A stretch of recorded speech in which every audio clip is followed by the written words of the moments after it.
Assalamu alaikum, c'est Osama Hamdi et bienvenue à la première leçon du programme intitulée Lettres arabes, diacritique et prononciation. Je suis ravi de vous avoir avec moi aujourd'hui. Le but de cette leçon est de vous permettre de démarrer votre apprentissage de la meilleure des façons. Et démarrer votre apprentissage de la meilleure des façons quand il est question d'une langue étrangère, en l'occurrence ici la langue arabe bien évidemment, c'est d'abord et avant tout avoir à l'esprit ce qui la constitue. Ce qui constitue une langue, fondamentalement, et grossièrement si on généralise, c'est au bout du compte des phrases qui sont faites de mots, et ces mêmes mots qui sont constitués de lettres qui les lient entre elles, pour les former.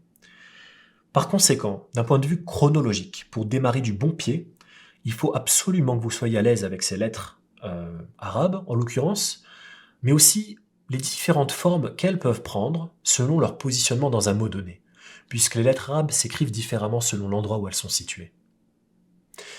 Vient ensuite les diacritiques, qui est un mot qui fait référence aux accents, au bout du compte, que l'on peut traduire en arabe par harakat ou tashkil, et que l'on explorera en détail dans cette leçon, en particulier compte tenu de notre objectif qui est de nous rapprocher de la révélation.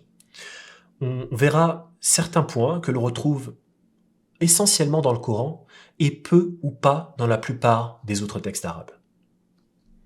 Enfin, la prononciation. Avant de passer à la prochaine leçon, il faut que vous puissiez être à l'aise avec la prononciation de ces lettres, qu'elles soient vocalisées ou non. Maintenant, si vous m'écoutez et que vous dites « Est-ce que ça présente un intérêt pour moi de suivre cette leçon si je sais déjà lire et que je maîtrise déjà les lettres arabes ?» Je vous répondrai oui, malgré tout, à moins que vous soyez véritablement sûr de vous. Pourquoi oui? En raison de ce qui sera couvert ici, les diacritiques, qui constituent au bout du compte le B à bas de la langue arabe, et qui auront une orientation sur cette leçon coranique. Je veux surtout pas que vous puissiez passer à côté de cette partie-là, puisque ce sera tenu compte pour acquis dans la prochaine leçon et dans les prochaines leçons. Si je vous parle de tanwin ou de alif ranjaria par exemple, il faut que vous sachiez ce que c'est bien sûr. Ceci étant dit, voici ce que nous allons couvrir. Je vais commencer dans un premier temps par prononcer chaque lettre de l'alphabet une à une, et ensuite, vous serez en mesure de voir comment est-ce qu'on pourra donner vie à ces consonnes à travers leurs voyelles, à travers leurs signes diacritiques. Donc la vocalisation des lettres arabes. Ce premier point constitue la théorie. Après la théorie, on passe à la pratique, et là on passera le plus de temps dans cette leçon. Donc on va parcourir plusieurs mots aléatoires en langue arabe, et des combinaisons de lettres également, afin que vous puissiez habituer votre oreille à la prononciation, et afin que vous puissiez également vous exercer à la prononciation, car certains de ces slides ici seront présents dans les exercices. Dans un troisième temps, exemple coranique. Donc ce point est bien évidemment capital, c'est ce pourquoi vous êtes là.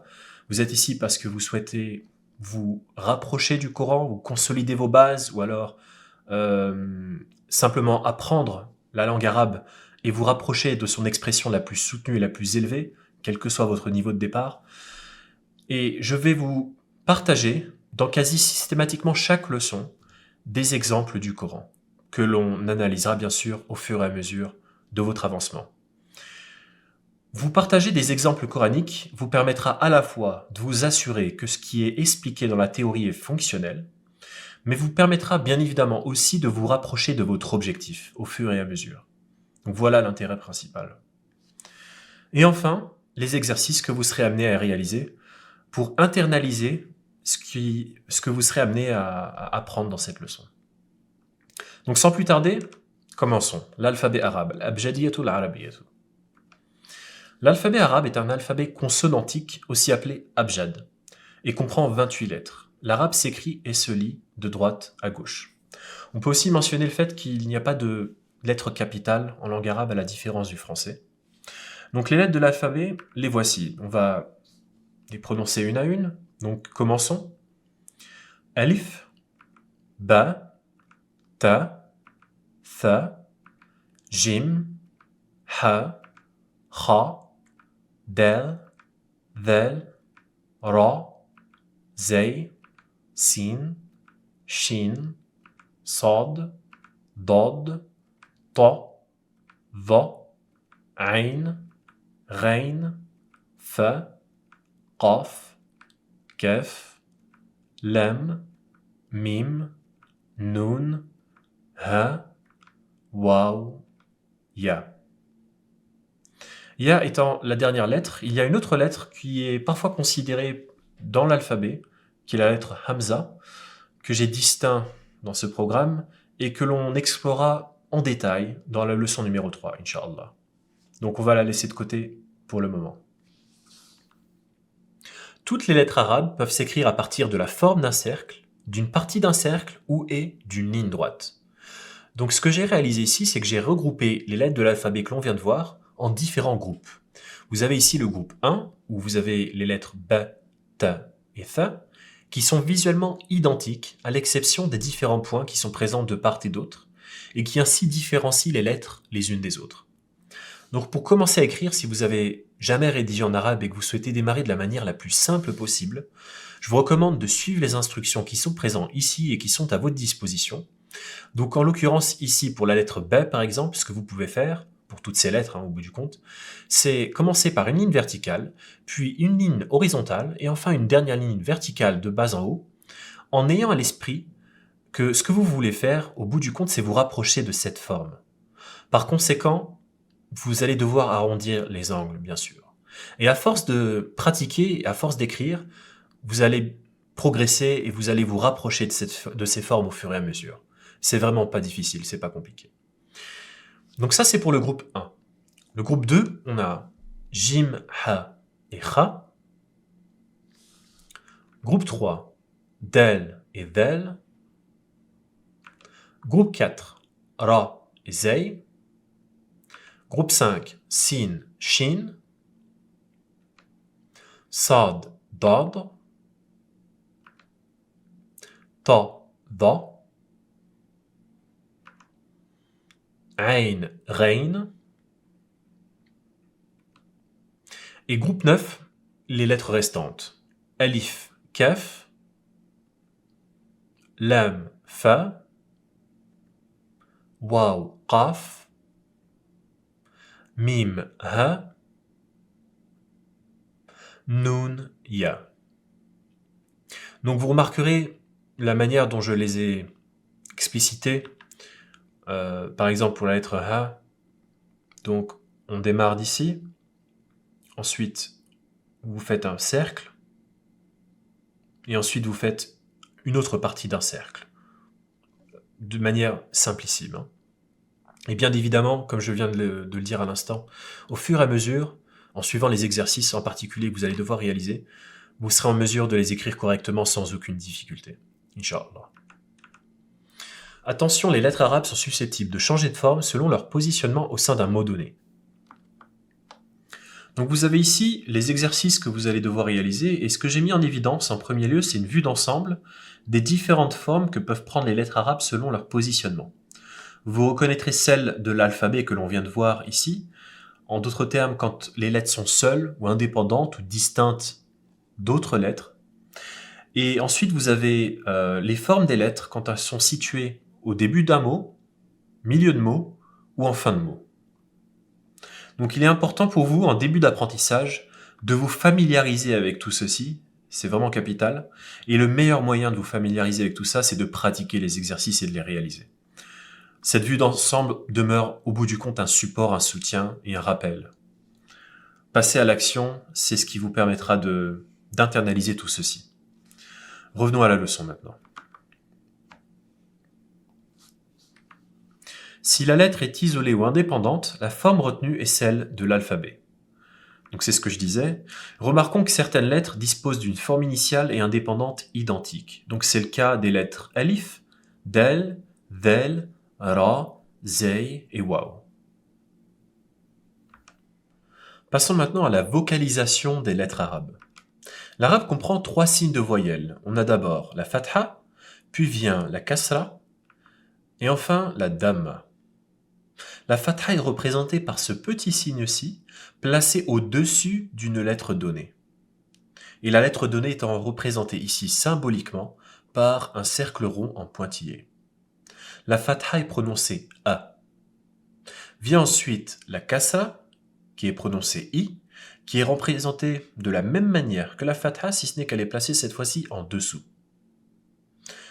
Et enfin la damma, ressemble à un waouh en quelque sorte, si vous regardez, et qui est placé au-dessus de la lettre et est prononcé ou. Donc on a a, i, ou. Maintenant, si on s'arrête un instant sur ces mots en arabe, kasratun, fathatun, dammatun. Si vous regardez bien, ces mots se terminent par deux damma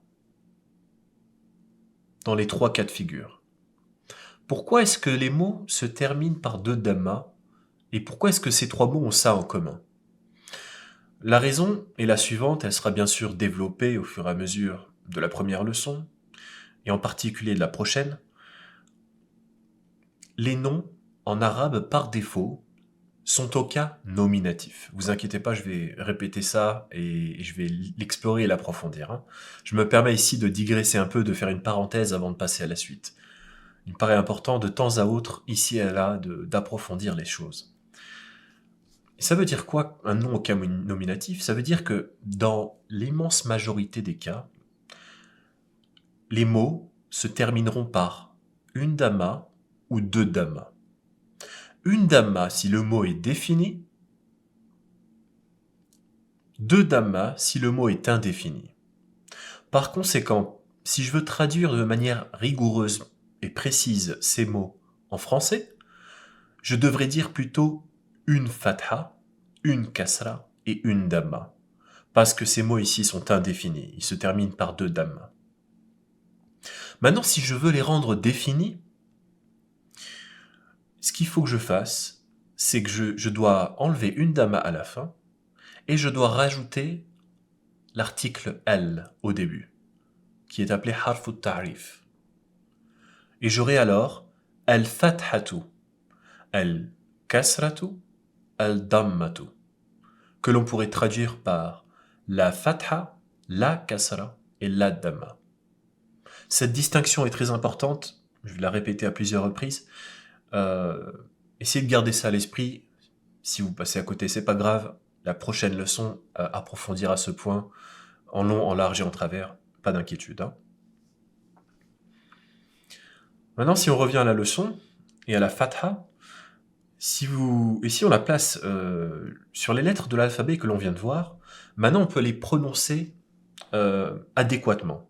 Donc on a a, ba, ta, tha, ja, ha, kha, da, dha, ra, za, sa, sha, sa, da, ta, dha, a, ra, fa, qa, ka, la, ma, na, wa, ha et ya.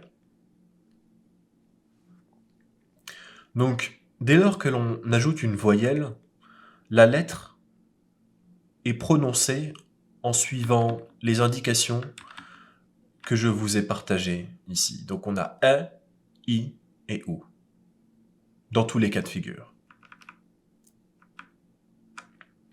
Maintenant, pour ce qui est de la kasra, c'est exactement la même chose, si ce n'est qu'on a I, Bi, Ti, Thi, Ji, Hi, Ri, etc., etc.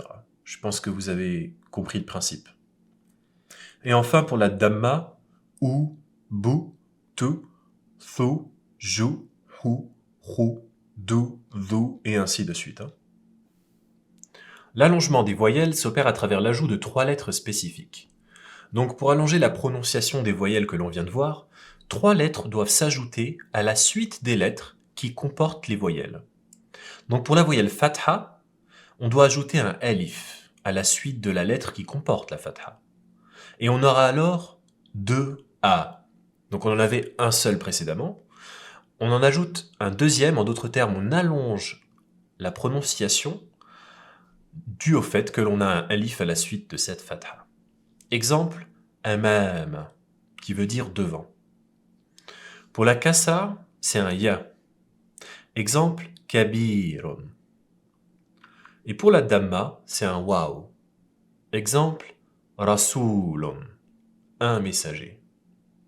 Donc vous remarquerez que ce nom, comme je l'évoquais précédemment, est indéfinie, puisque se termine par deux damma, et on a bien un messager dans la traduction. Si je veux dire le messager, il faut que j'en enlève une ici, et que je rajoute un L au début, et j'aurai alors Ar-Rasulu, le messager. L'élongation de la voyelle fatha se réalise également à travers un petit alif vertical, et on retrouve cet alif essentiellement dans le Coran. Cet alif, il est représenté par ce petit symbole-ci, que l'on appelle alif ranjariya. Donc il est situé, vous le remarquerez fréquemment dans le Coran, il a exactement pour même rôle et pour même fonction que cet alif-là, si ce n'est qu'il est représenté de cette façon. Donc on a ici hadha. Donc souvenez-vous de ce point, hein, alif ranjariya. L'absence de voyelle est représentée par un petit cercle appelé sukun. Le sukun ne permet pas à la lettre sur laquelle il repose d'être prononcée entièrement. Un arrêt s'opère au milieu de la prononciation de la lettre. Donc le sukun, c'est ce tout petit cercle placé au-dessus d'une lettre donnée. Et voici un exemple, avec la clé, al-miftahu. Je vais répéter la prononciation. Al-miftahu. Donc, vous remarquerez que je n'ai pas prononcé entièrement le lam et le fa, dû au fait que ces deux lettres comportent un sukun. Je me suis arrêté et ensuite je suis passé directement à la lettre suivante. Je répète une troisième fois. Al-miftahu.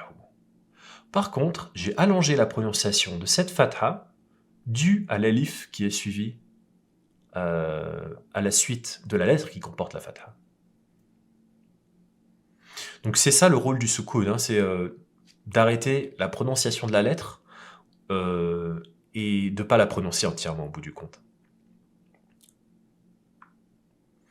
Lorsqu'un alif s'attache à un lam qui le précède, on obtient ceci. Donc ce que je mets en évidence ici, c'est pas une lettre en soi, c'est une combinaison de deux lettres. C'est un lam, qui est suivi par un alif. Et ces deux lettres se combinent pour former ceci. Donc on n'a pas de voyelle ici, je ne vais pas la prononcer. Et j'ai pas de mots ou de phrases pour qui me donnent une indication du contexte pour que je puisse la prononcer correctement. Maintenant, si je rajoute une fatha, j'ai la, bien sûr. Hein. Donc de la même façon, si je prends l'article L que j'ai évoqué précédemment, l'article défini en arabe, et que j'ajoute par exemple un E, donc un alif, un hamza et une fatha, eh ben, j'aurai al-a. Donc L, avec l'alif qui s'accroche et qui s'attache à l'élément qui le précède, à cet élément-ci, al-a. Donc je veux surtout pas que ces formes qui sont distinctes de ce que vous voyez habituellement dans l'alphabet présentent une confusion, quelle qu'elle soit pour vous. Cela ici fait référence à deux éléments qui se combinent. En l'occurrence, un lam et un alif. Donc on a al-a. Exemple, al-ardu, la terre. Et vous remarquerez ici que la terre est définie. Un mot défini est un mot qui fait référence à un élément que l'on a précisé, qui est situé, qui est défini par définition. Donc ici on a bien, vous remarquerez, al et une seule dama à la fin. Hein. Et ce mot est bien au cas nominatif aussi. Marfu'un en arabe. De la même façon, si cette fois-ci j'ai dans mon alif un hamza qui est situé en dessous et une kasra, j'aurai alors L-I. Maintenant, si j'ajoute un alif à un autre alif, si j'ai ici A et que je souhaite ajouter un autre alif, que se passe-t-il? On a vu précédemment qu'un alif qui est situé à la suite de la voyelle fatha permet d'allonger deux fois la prononciation de cette fatha. Est-ce que c'est le cas? C'est bien évidemment le cas, mais avec cette fois-ci visuellement un madda qui est disponible au-dessus de l'alif. Ce symbole-ci s'appelle madda, et la combinaison de ces deux éléments s'appelle alif madda. Donc on aura deux A, en l'occurrence ici. Exemple, Adamu ou Al-Qur'anu. Encore une fois, Al-Qur'anu est au cas nominatif, marfou', et est un nom défini.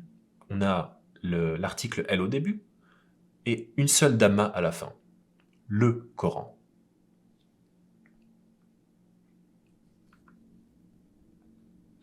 Toujours dans le Coran, nous retrouverons parfois le symbole madda au-dessus d'autres lettres. La prononciation est à ce moment-là 4 à 6 fois plus longue que la normale. Donc ce que je vous disais précédemment, c'est que dès lors que l'on a un elif qui suit une voyelle, la voyelle fatha, eh bien en fait on a le prolongement de la prononciation de la voyelle fatha à ce moment-là. C'est comme si on avait deux A.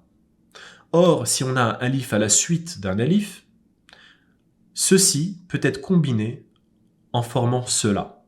Donc on aura un madda et on aura un prolongement de la prononciation de la voyelle. Maintenant, si ce même madda est positionné cette fois-ci, non pas juste sur un alif, mais dans d'autres lettres, au-dessus d'autres lettres dans le Coran, la prononciation n'est pas 2 fois plus longue, mais 4 à 6 fois plus longue. Donc tout ce dont je vous parle ici, c'est quelque chose qui est régi et catégorisé comme étant une science à part, qui est la science de la récitation mélodieuse du Coran, qui s'appelle le tajwid, qui est bien sûr, qui ne constitue pas l'objet de ce programme de toute évidence. L'objet de ce programme, c'est de vous permettre de consolider vos bases, ou alors finalement de les réaliser, ces bases, et de les construire en tant que telles, si vous partez d'une feuille blanche, et de vous familiariser avec la langue arabe, et en particulier son articulation avec l'arabe coranique. Le tajwid étant un programme qui pourrait être constitué à part, ou alors l'étape suivante, éventuellement. Il me paraît cependant important, ici et là, de vous partager quand même ces notions, compte tenu du fait que notre objectif est précis, compte tenu du fait qu'on souhaite se rapprocher du Coran. Donc ces choses-ci vont vous permettre malgré tout de vous familiariser avec l'arabe coranique, et en particulier, c'est un peu le thème de cette leçon qui est la prononciation des lettres. Et à titre d'exemple, dans la section exemple coranique en fin de leçon, je vais vous partager la récitation de certaines de ces lettres-ci qui comportent le symbole madda. Et vous pouvez prêter du coup particulièrement attention à la prononciation de ces lettres et les comparer à la prononciation d'autres lettres et voir la différence. Lorsqu'elles sont positionnées à la fin d'un mot donné, les lettres arabes sont susceptibles de comporter deux voyelles identiques. Ce processus de doublement des voyelles est appelé tanwin. Ce point est absolument important. Il faut que vous l'ayez à l'esprit avant de passer à la suite. Donc, un tanwin, c'est quoi? C'est deux voyelles identiques qui sont situées à la fin d'un mot donné, que ce soit deux fatha, deux kasra ou deux damma. Quand on a deux fatha, on a une prononciation an. Exemple, kitaban. Donc on rajoute un noun finalement à la voyelle unique que l'on avait précédemment. Pareil pour la kasra et la damma. Donc pour la kasra, dès lors que l'on en a deux, c'est in, kitabin. Et pour la damma, dès lors que l'on en a deux, un, kitabun. Vous remarquerez que le tanwin, ici, est représenté de deux manières différentes. C'est exactement la même chose. On a ici quelque chose d'équivalent, que ce soit deux dammas comme ça, ou deux dammas représentés de cette manière-là. Donc, le tanwin, au bout du compte, se traduit en français par la nunation. Pourquoi? Parce qu'on rajoute un nun dans la prononciation de ces deux voyelles, et qui est visible ici en français en rajoutant un N à la suite de la lettre A, I et OU. Donc N, in, on. Maintenant, si on s'arrête un instant aux exemples ici, vous remarquerez que l'on a trois mots en arabe différents. Différents visuellement, mais dont le sens, dans la traduction ici, est identique. Et dont la traduction est identique. un livre, un livre, un livre. Donc on peut légitimement ici se demander pourquoi est-ce que ces trois mots sont distincts? Quelle est la différence entre kitaban, kitabin et kitabun si la traduction est la même et si la signification et le sens demeurent identiques? Ça, c'est typiquement le genre de choses que l'on va approfondir de manière chirurgicale dans ce programme et qui sont absolument essentielles pour que vous puissiez ne serait-ce que commencer à avoir accès au Coran et surtout que vous puissiez, je dirais, tirer le meilleur de l'expression de la langue arabe et de l'arabe coranique. Je vais évoquer quelques éléments de réponse ici, mais approfondir ce point tout au long du programme, bien sûr. Inch'Allah. Premier élément de réponse, il y a plusieurs raisons qui poussent un mot à être au cas accusatif, mansoub, génitif, marjou' ou nominatif. Marfou'. Il y en a plusieurs. Je ne vais pas toutes les partager au sein d'une seule leçon. C'est le meilleur moyen de vous faire fuir. On va y aller pas à pas, on va y aller petit à petit. Et rassurez-vous, vous êtes au bon endroit. Vous suivez un programme qui a été réalisé en ayant à l'esprit la complexité de la langue, en ayant à l'esprit aussi la nécessité pour vous d'éviter toute confusion quant à ces différentes règles et surtout d'y aller de manière graduelle. Tout ce que je souhaite que vous ayez à l'esprit pour le moment, c'est que ces mots ici sont indéfinis. Donc on a un livre, un livre, un livre. Dès lors que l'on a un tanwin à la fin d'un mot donné, ce mot est indéfini. Et pour le rendre défini, je dois enlever une voyelle à la fin et rajouter un L. El-kitaba, el-kitabi ou el-kitabu. Ces trois alternatives sont aussi possibles. Ça, c'est tout ce que je veux que vous ayez à l'esprit pour le moment. Pour le reste, on va y aller pas à pas, Inch'Allah. Le symbole shadda, une shadda, c'est ce petit signe-ci qui est représenté aussi ici, que l'on retrouve au-dessus de certaines lettres, comporte toujours une voyelle, soit une fatha, ce qui est le cas ici, ou alors une kasra ou une damma. Et ce shadda représente le doublement de la lettre sur laquelle repose la voyelle. Par exemple ici, j'ai abba.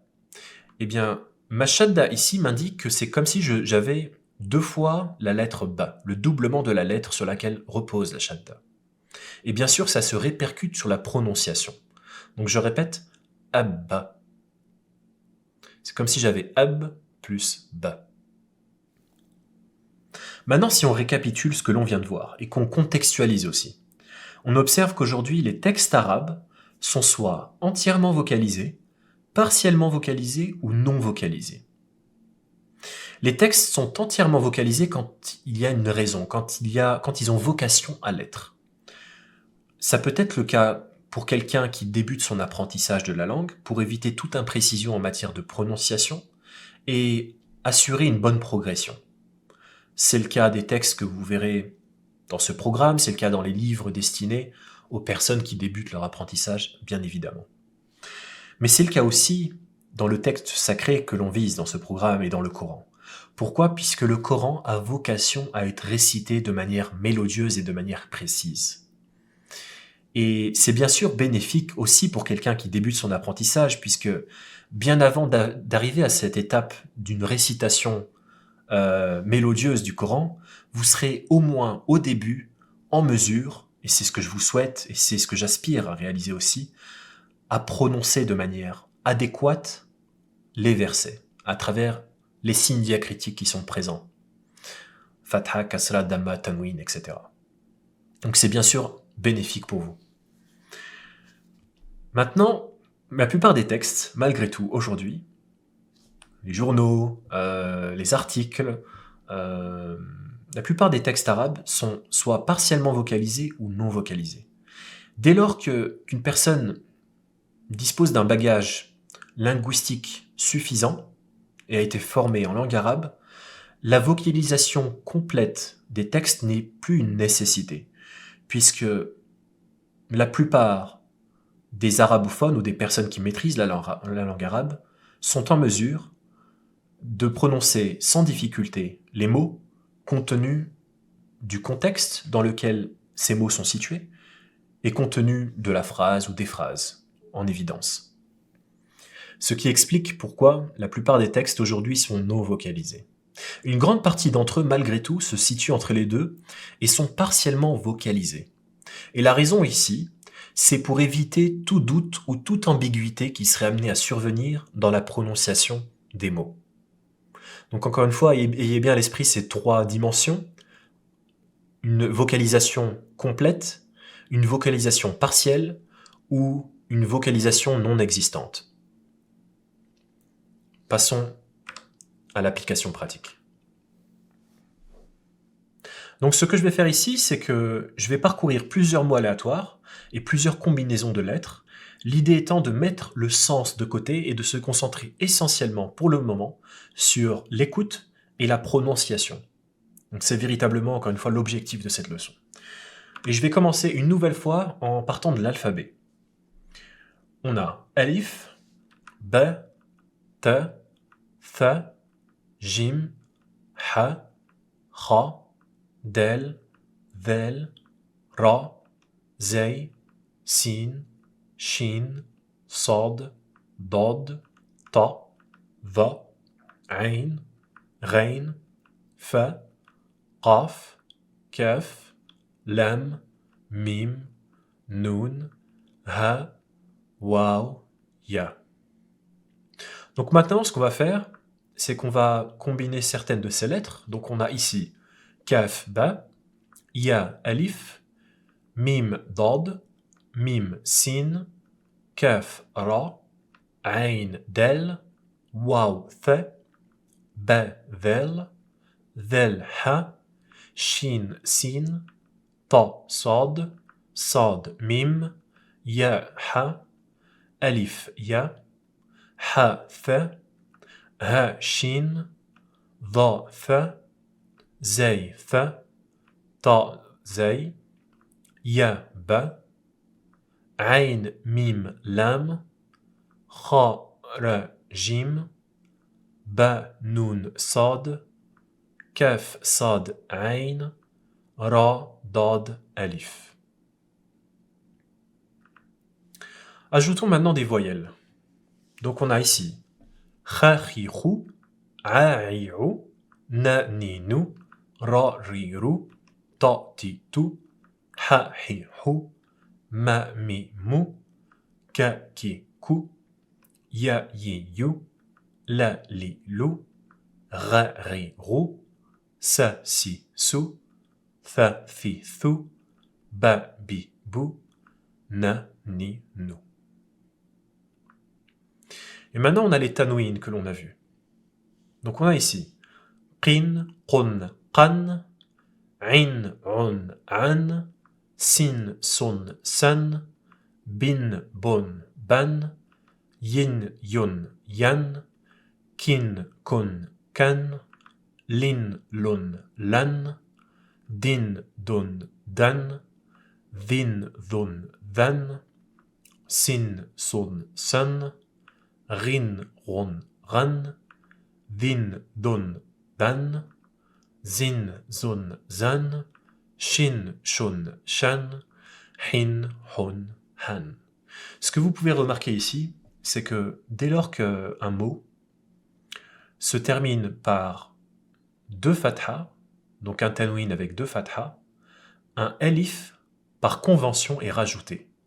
Et ces deux fathas, ces deux tanwins, sont situés alors non pas sur la lettre qui est supposée avoir ces fathas, ce tanwin, pardon, mais sur l'alif.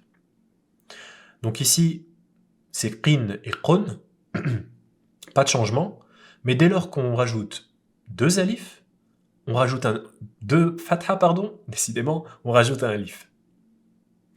Donc c'est le cas ici, c'est le cas ici, c'est le cas ici, c'est le cas dans la plupart des mots arabes, si ce n'est certains d'entre eux qui se terminent par ta. Donc essayez de vous souvenir de ça, s'il vous plaît. Vous remarquerez ici que en rajoutant un alif au lam, on a cette combinaison-ci que l'on a vue dans la leçon, bien sûr. Hein. Continuons. Donc maintenant, on a un sukoun, on a ab, ib, oub, at, it, ot, ath, ith, oth, an, in, on, am, im, ah, ih, oh, ach, ich, och, ash, ish, osh, as, is, os, ad, id, oth. Donc encore une fois, dès lors que l'on a un soukoun, la lettre sur laquelle repose le soukoun n'est pas prononcée entièrement. Un arrêt s'opère. Ajoutons maintenant les voyelles longues. Donc à titre de rappel, c'est un alif pour la fatha, un ya pour la kasra et un waw pour la damma. Donc on a ici ba, bu, bi, ta, tu, ti, tha, thu, thi, ha, hu, hi, ra, ru, ri, za, zu, zi, ta, tu, ti, dha, dhu, di, fa, fu, fi, ha, hu, hi. Ce que vous pouvez remarquer ici également, si on s'arrête un instant, c'est que bien qu'on ait ajouté ce waw ici qui allonge la prononciation de la damma qui la précède, on a malgré tout un alif qui le suit. Donc on peut aussi ici légitimement se demander à quoi sert cet alif, pourquoi est-ce qu'il y a un alif au bout du compte, alors que la prolongation est déjà réalisée. Cet alif est appelé en arabe alif ou wiqayati, qui peut se traduire par alif de protection. Il est généralement utilisé après un waw pour éviter de confondre ce waw avec le waw qui est la conjonction de coordination et en arabe. Donc, en règle générale, quand vous verrez un waw dans un texte arabe, il signifie, dans la majorité des cas, ça veut dire et. Ash-shamsu wa shajaru, par exemple. Et du coup, ajouter cet alif permet de protéger ce waw et d'éviter de le confondre avec la conjonction de coordination et. Et cet alif ou wiqayati, est aussi présent dans certains verbes. Donc on verra ça aussi par la suite, Inch'Allah. Donc vous remarquerez qu'il est indiqué là, qu'il est indiqué ici, etc.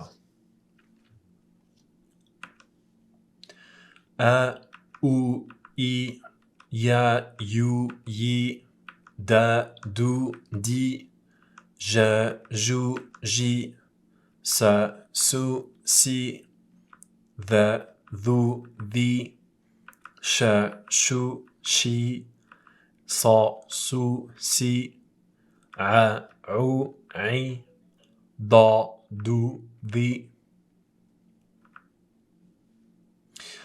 Donc maintenant, ce qu'on va faire, c'est qu'on va prononcer des mots qui ont un sens. Donc jusqu'à présent, on a juste utilisé des combinaisons de lettres avec parfois des voyelles, parfois pas de voyelles. Donc maintenant, on va prononcer des mots qui ont un sens, mais sur lesquels on ne va pas se concentrer en matière de précision et sur le sens de ces mots. Donc on a ici aqala, lam, rufira, khatama, shakara, minhu, minhum, kuntum, buniya, kam, maryamu, kharaja, tahtaha, ba'du, narun, khashiya, inda, asfurun, hisanun, himarun. On continue. Anha, fiha, qila, ja'ala, adlama, unzila, laysa, yadribu, yuridu, khasirina, yakhtalifuna, akhrajahu, faj'alnaha, alimtum, laysat, na'budu, يدخلكم غافلين kadhibina, sadiqina. Donc, en voyant tous ces mots-là, il se peut que vous dites à quoi ça correspond, qu'est-ce que ça signifie, et surtout, comment est-ce que je vais arriver, au bout du compte, à progresser, puisque vous avez ici plusieurs éléments, au bout du compte, qui se joignent entre eux, et il se peut que ce soit au bout du compte du chinois, voilà, pour aller droit au but. Du coup, ce que je souhaiterais ici préciser, c'est surtout vous rassurer sur le fait que on va véritablement, et je l'ai dit plusieurs fois, j'ai envie de le répéter, parce que j'ai pris énormément de temps et j'ai réalisé beaucoup d'efforts pour cela, et j'ai été à votre place aussi, à un moment donné. Donc je sais ce que vous pouvez éventuellement ressentir et penser en ce moment même. Vous inquiétez pas, on prendra le temps d'approfondir tout ce que je vais expliciter dans ce programme. Par exemple, ici, il y a un kum qui s'est ajouté à ce mot, et je vous dirai à quoi correspond ce kum et pourquoi est-ce que cet élément s'ajoute à un autre. J'expliquerai que laysa est un verbe incomplet, et que ce ta ici qui s'ajoute à laysa est le signe du féminin. Je vous dirai que ja'ala est un verbe qui est au passé, et en fait, à la leçon numéro 5, vous allez être en mesure de conjuguer quasiment n'importe quel verbe au passé. Donc d'ici ne serait-ce que quelques leçons, etc., etc., etc. Donc, pas d'inquiétude, suivez le process, et ayez confiance aussi à la façon dont les choses ont été agencées, l'idée étant de ne pas se précipiter, mais aussi de prendre du plaisir à apprendre au fur et à mesure toutes les nouvelles choses que je vous partage. Continuons maintenant. Donc là, on a les diphtongues. Donc vous remarquerez que j'ai rajouté un soukoun à la seconde lettre. Donc prêtez attention à la prononciation ici.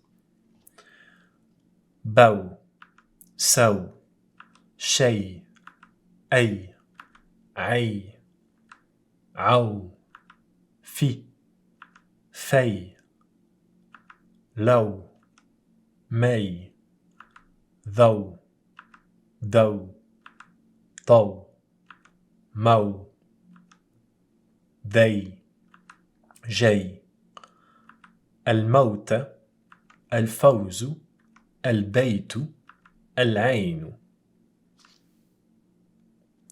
Donc vous avez dû remarquer ici la différence entre ces deux exemples, fi et fay.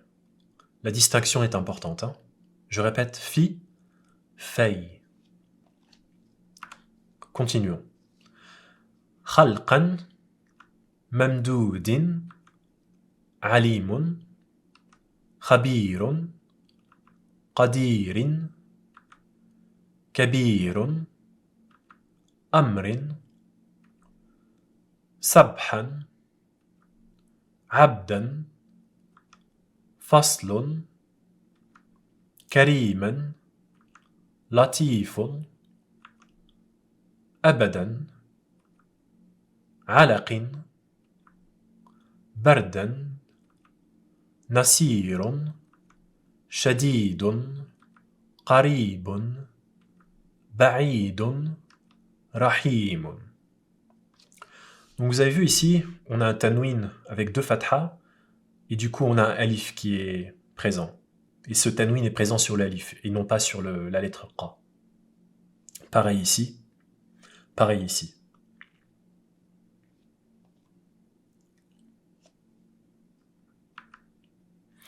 Ajoutons maintenant une shadda.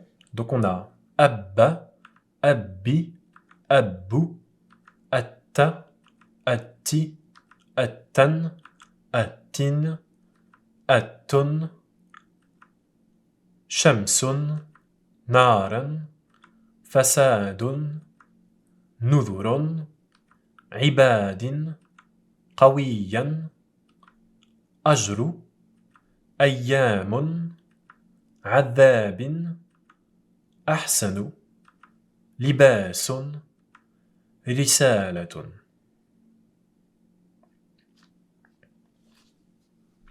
Donc ici par exemple si ce mot était au cas accusatif, là il est marfou', donc au cas nominatif. S'il était au cas accusatif, mansoub, j'aurais risalatan, et j'aurai pas d'alif, hein, compte tenu du fait qu'il se termine par un ta marbuta. Donc ça, c'est les particularités de la façon dont un mot au cas accusatif indéfini se termine. Il se termine dans la plupart des cas par un alif sur lequel reposent les deux fatha, mais dans certains cas de figure, en particulier quand on a un ta, à ce moment-là, l'alif n'est pas présent. Kalimatun, ma'idatun, jannatun, zawjun, rijalun, hadidun, naf'un, ansarun, al-aliyu, al-qayyumu, al-awwalu, al-hayyu, al-jabbaru, al-mutakabbiru, al-fattahu, al-qawwiyu, al-wahhabu, al-quddusu, al-mu'akhiru, al-waliyu. Donc vous avez dû peut-être ici reconnaître les noms d'Allah que j'ai mis en évidence ici. Hein. Une partie d'entre eux, bien sûr. Donc tout ce que je viens de parcourir jusqu'à présent dans l'application pratique, il faut bien sûr que ça ne présente aucune difficulté pour vous avant de passer aux autres leçons. Hein. Il n'y a aucun intérêt à vous plonger dans l'articulation de la langue, dans les méandres de la langue arabe, sa richesse, ses règles, etc., si vous n'êtes pas en mesure de prononcer des mots ou des combinaisons de lettres rudimentaires. Pour les exemples coraniques, ce que j'ai retenu, c'est ce qui m'a paru approprié pour la leçon numéro 1, c'est les lettres mystérieuses du Coran, aussi appelées lettres déconnectées, ou en arabe al-huruf al-muqatta'at.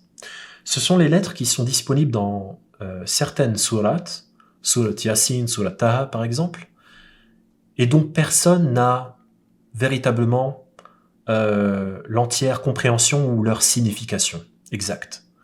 Seul Dieu sait exactement à quoi ces lettres correspondent et à quoi et quels sont leurs sens au bout du compte. Et compte tenu du fait qu'on se situe ici dans la leçon numéro 1, il m'a paru approprié de les considérer et de vous les partager. أعوذ بالله من الشيطان الرجيم بسم الله الرحمن الرحيم ألف لام ميم. Donc comme vous avez dû le remarquer, la prononciation de ces deux lettres, le lam et le mim, sont bien plus longues que la prononciation de cet alif. Et ça, c'est dû au signe madda, qui est positionné au-dessus de ces deux lettres, et qui permet à la prononciation de la lettre d'être allongée, 4 à 6 fois plus longue que la normale comme évoqué précédemment. كافها يا عين صاد حميم عين سين قاف طه ياسين.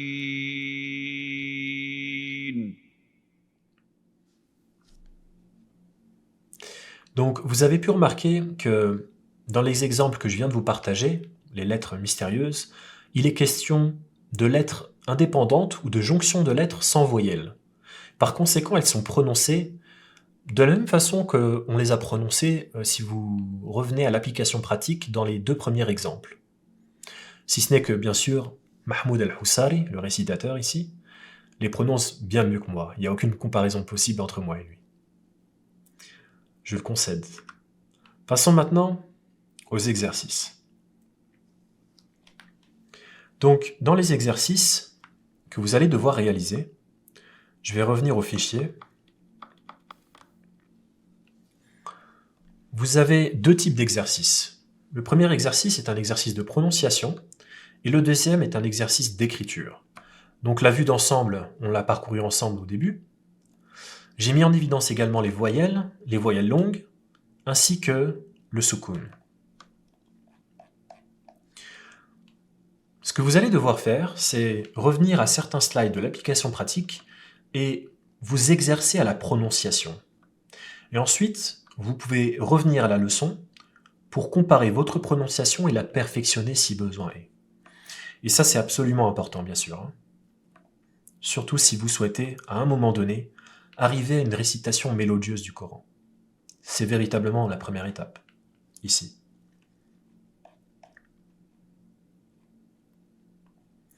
Donc, il y a de quoi faire, comme vous pouvez le voir. Maintenant, pour l'exercice numéro 2, j'ai mis en évidence les instructions que je vous ai partagées en début de leçon, qui indiquent comment est-ce que vous pouvez rédiger ces lettres et les écrire en partant d'exemples simplissimes. Et ce que vous allez devoir faire, c'est réécrire l'ensemble des lettres de l'alphabet et l'ensemble des différentes formes qu'elles sont susceptibles de prendre selon leur positionnement dans un mot donné, ainsi que 2 exemples complémentaires. Et ceci pour toutes les lettres de l'alphabet. Il se peut que vous disiez, mais Oussama, pourquoi est-ce que tu me demandes d'écrire si je souhaite juste avoir accès au Coran, perfectionner ma compréhension de la langue arabe et réciter, in fine, ces versets, dans le meilleur des cas, à l'avenir. L'écriture est importante. C'est une compétence complémentaire, c'est un premier élément, que vous pouvez rajouter à votre arc. En suivant l'ensemble des exercices dans ce programme, vous serez en mesure de rédiger de simples phrases sans aucune difficulté. Et c'est une compétence que je peux vous partager. Deuxième élément de réponse, en écrivant, vous réaliserez un certain effort qui vous poussera à vous poser de multiples questions. Et tout ceci vous sera bien sûr bénéfique pour tirer le meilleur des leçons, mais surtout pour les faire vôtres au bout du compte et internaliser ce que je vous explique. Vous avez tous dû aller à l'école, j'imagine, à un certain moment donné. Il y a une différence entre suivre une leçon et ensuite pratiquer et faire l'effort de faire les exercices et de passer du temps dans celle-ci pour essayer d'obtenir la meilleure note possible. En général, ceux ou celles qui ont les meilleurs résultats ne se reposent pas simplement sur un talent particulier, mais sur un effort régulier. Et ça, c'est absolument capital. Si on généralise, c'est valable dans quasiment tous les domaines. Donc, prenez le temps de réaliser ces exercices et une fois que vous êtes à l'aise avec la prononciation et l'écriture, passez à la prochaine leçon qui est intitulée « Introduction à la langue arabe ». Toutes les leçons de ce programme sont importantes, bien sûr, mais si je devais en choisir une dans le premier module, ça serait la prochaine. Pourquoi ? Parce qu'on va parcourir la langue arabe de manière très générale, avec une vue d'ensemble, où je vous partagerai des concepts clés et des notions clés que je viens à peine d'introduire dans cette leçon d'une certaine manière, quand je parlais de cas accusatifs, nominatifs, etc. On va approfondir tout ça dans la prochaine leçon, et j'ai hâte de vous retrouver à la prochaine leçon, justement.